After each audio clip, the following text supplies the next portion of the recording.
Hello and welcome to Conversations. I'm Dr. David Dobson, and today my guest is Professor Dr. Vignesh Yoganathan. Vignesh is a full professor of marketing at Aston University, Birmingham. He is a leading voice at the cutting edge of consumer behavior. Today, we will discuss his current research on the profound implication of robots and artificial intelligence for frontline services. Vignesh, it's a great pleasure to have you here. Hi, David. Thanks so much for having me. Vignesh, your research is at the intersection of AI and marketing. If AI systems like advanced chatbots or digital humans become the primary customer interface for a firm, how does the fundamental job of marketing change?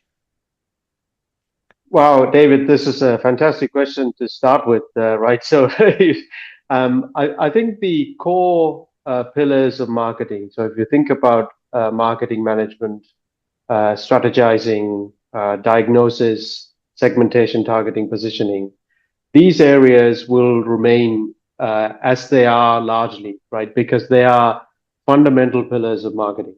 And AI is a very advanced tool and yet a tool, right?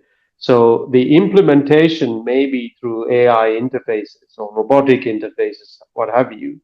But behind that, behind the scenes, all of the marketing work that currently we do has to go on, right? Without that, we wouldn't know where to start, how to go about the customer service business, if you like, for example.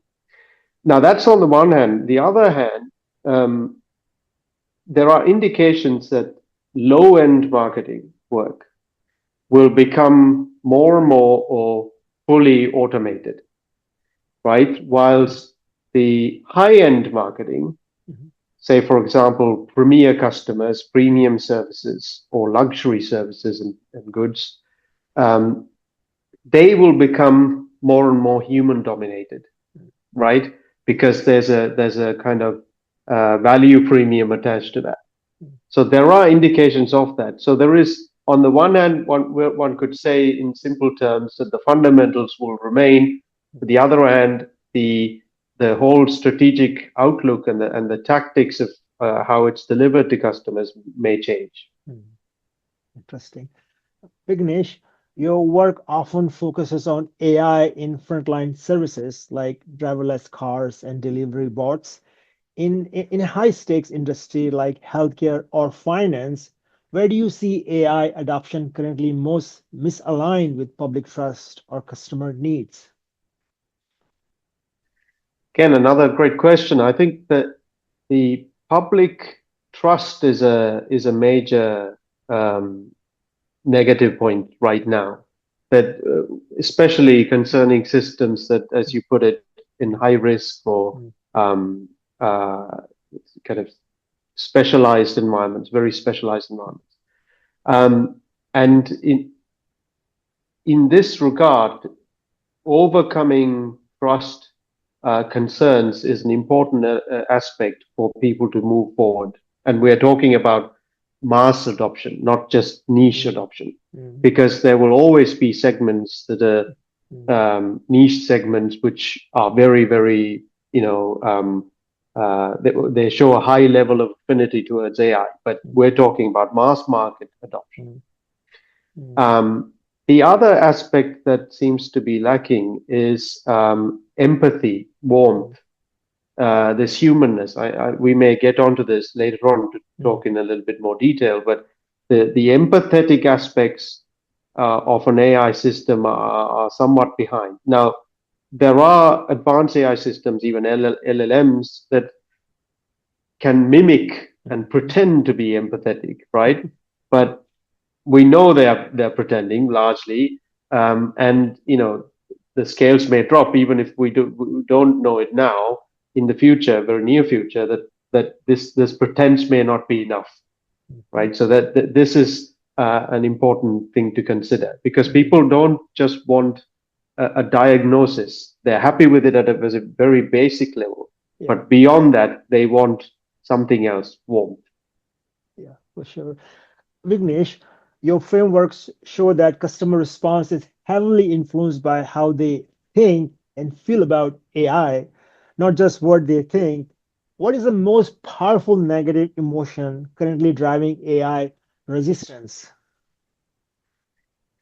I think from an emotional point of view, the lack of empathy and warmth, as I said, are very important. But Mm, risk perceptions from a cognitive perspective are a major barrier. So mm, we were talking, you mentioned earlier mm, about driverless cars, mm, health context, AI in mm, health context. mm, Again, the risk perceptions are very high in this mm, respect, right? So if we want to kind of think about implementing it at scale, mm, we have to overcome these cognitive and perhaps to a mm, slightly lesser extent emotional barriers.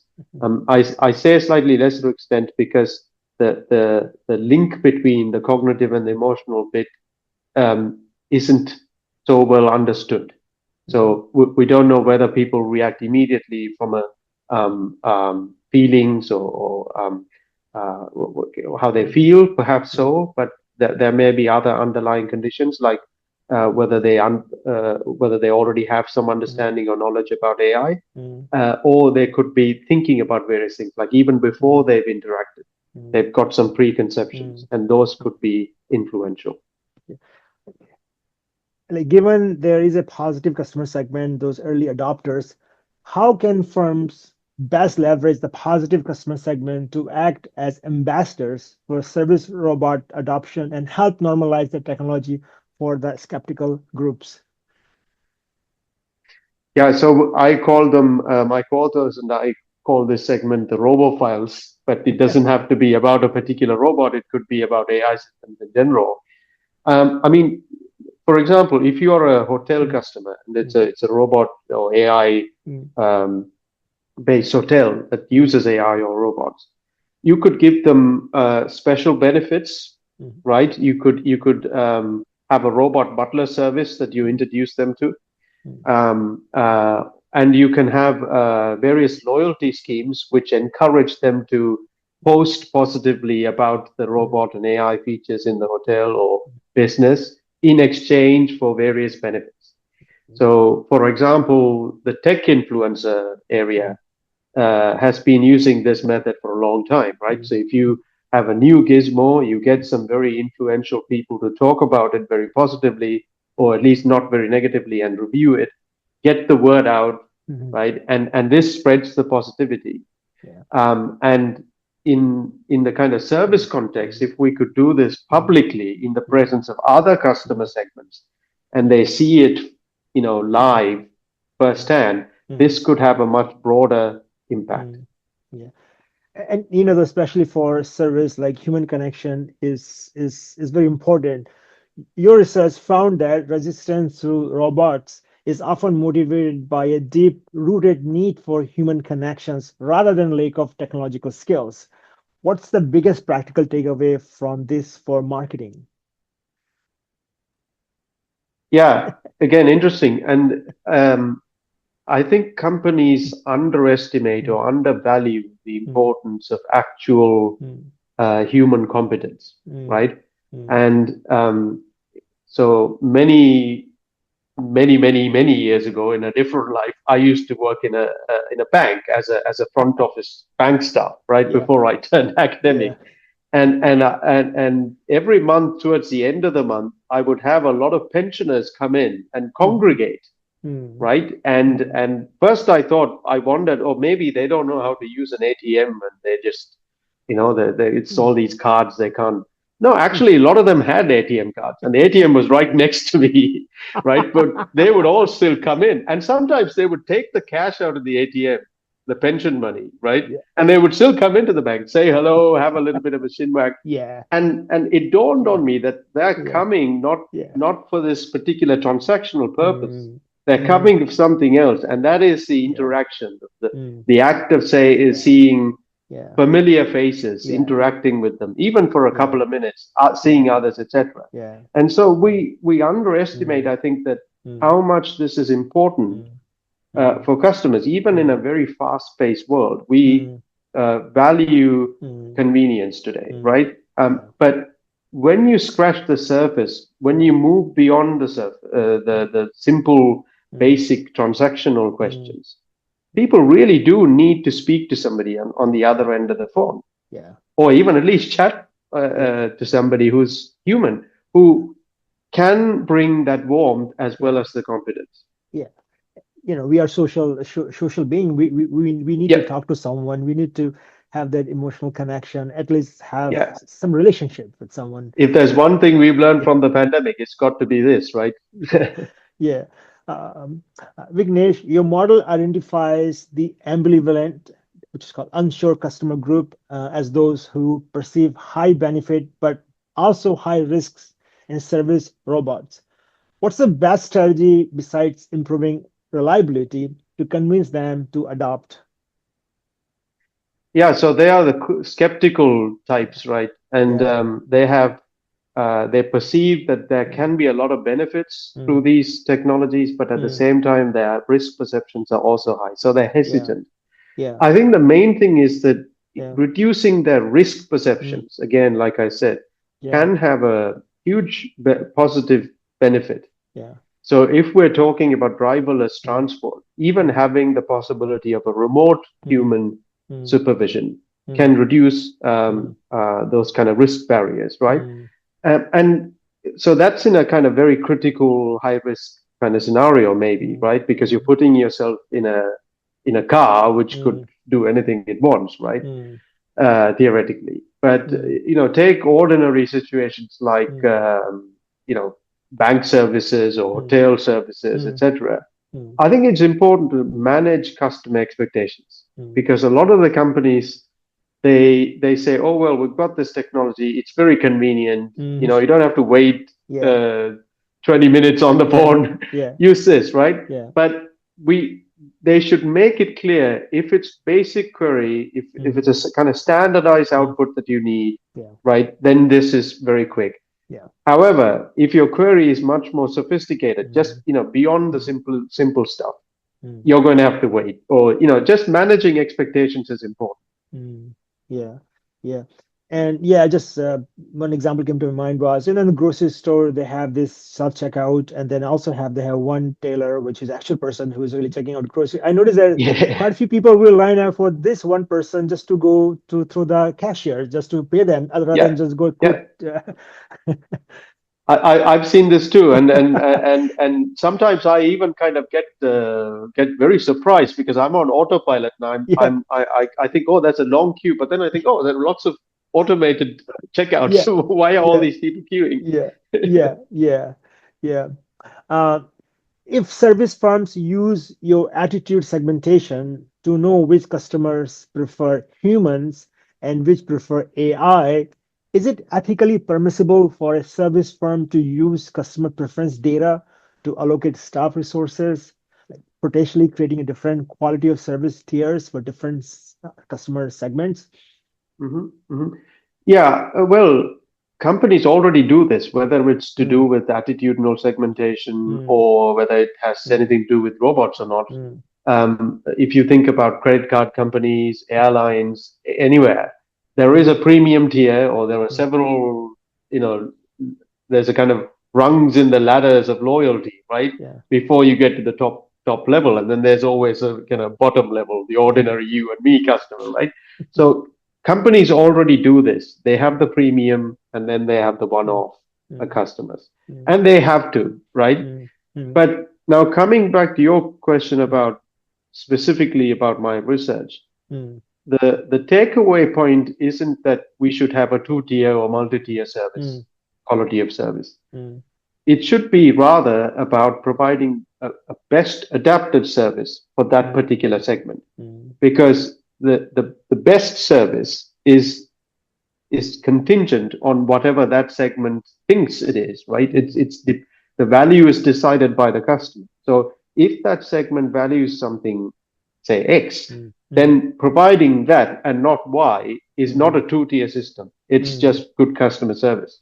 Yeah, That's the way I see it. yeah, yeah. And I think sometimes customer might fear that, maybe one is better service than the other, so Yes, and that is to some extent unavoidable, right? We all look Yeah, at the premium customer and think, oh, yeah, well, wouldn't it be nice if we yeah, got that, right? yeah, And I think yeah. that is going to be the case anyway. Yeah, Mm. yeah. Like if you try to call telephone for customer service, it takes forever to get hold of someone on the line. But if you go through online digitally, it's so quick.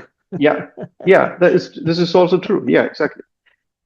Uh, Vignesh, in the race to establish public trust and legitimacy for AI, which currently holds more responsibility, the companies developing the AI or the government regulatory bodies? I think governments have a lot of responsibility here because at the end of the day, they are the legislators, they are the regulators. So the buck stops with them, right? They have the responsibility not only to protect or ensure the safety and fairness of society, but also of industry. So when industries misbehave, so if a company engages in antitrust or some kind of anti-competitive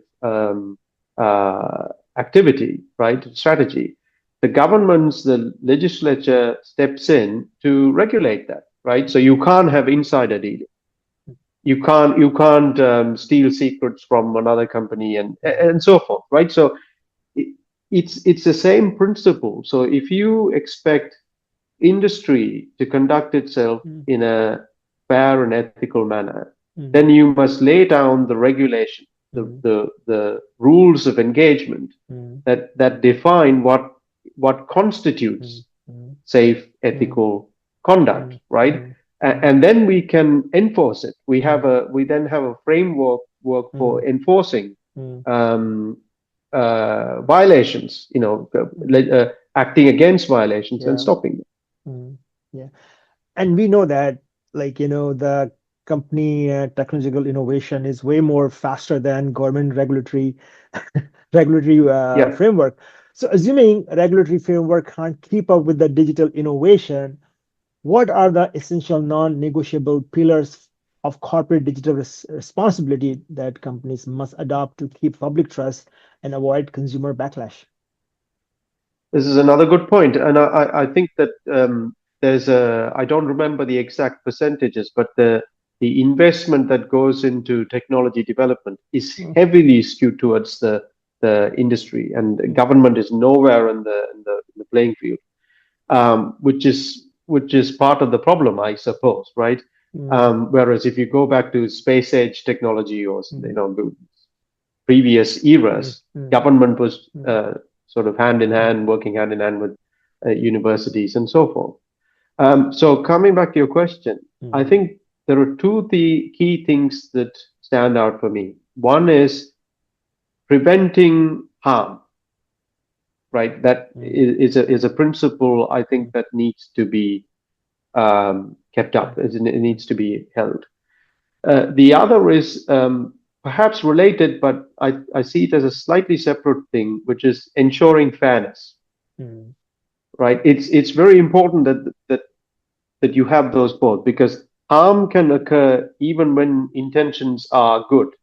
mm, Right? So you don't it doesn't have to be that you deliberately discriminate or something. mm, Harm mm, can come about through mm, normal systems. mm, Okay. mm, Um, But at the same time, if you, in terms of fairness, it's important that, for example, misuse of customer data, mm, for things like that, because that then questions many other important principles on which society is built and mm, society needs to mm, operate. mm, And for example, if you say in a university that a student cannot copy another student's work, then it's rather questionable that you can't tell a tech company that they cannot copy that they can copy say the mm, works of Dr. David Dobson, right, mm, mm, without his permission. yeah. Okay, so there is a broader principle at stake there. Mm, So I think preventing harm, mm, ensuring fairness, these mm, two need to be there. mm, mm. right. Uh, Vignesh, looking 5 years ahead, what is the single biggest unintended social consequences you foresee from the mass adoption of AI and service robots in frontline customer interactions? Yeah, so I don't have a positive thought on this. I'm rather gloomy about this slightly. We have a good test case Yeah. in the form of large language models Okay. because Mm, they've been very mm, successful mm. in penetrating the mass market, Yeah, right? Relatively.